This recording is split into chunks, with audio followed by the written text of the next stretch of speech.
15. ariketan, hau da pizkat komplikatuena, daukagu, tren bat, 18 bagoi dituena, eta bagoi bakoitzaren luzera 15 metrokoa da. Eta parian doian errepidetik, eta kontrako norantzan doia kotxe bat, 80 km orduko abiadurarekin. Eta esaten digute, kotxetik trena hasten danean pasatzen eta amaitu arte, tardaten dela 6 segundo. Eta eskatzen digute, kalkulatzea trenaren abiadura. Principios.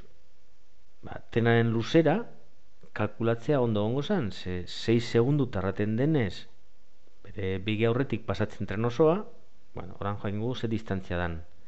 Da, 18 bidera 15, hau da, 270 metroko luzera dauko trenak.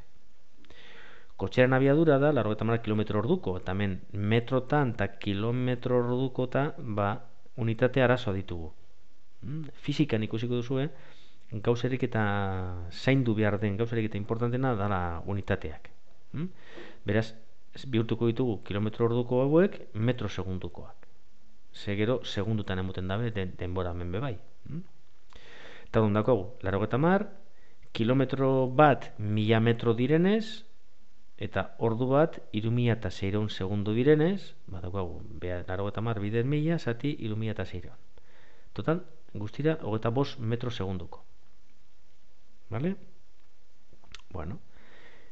Abiadura honetan, kotxea 6 segundotan ze distantzia egiten dau. 25 metro segunduko, bider 6 segundu, da, 150 metro egiten ditu berak. Hau da, trenak geldirik egongo bazan, ez zuen amaituko trena 6 segundotan. Vale? Orduan, zenbat metro faltatzen zaizkio? Dira, 120 metro.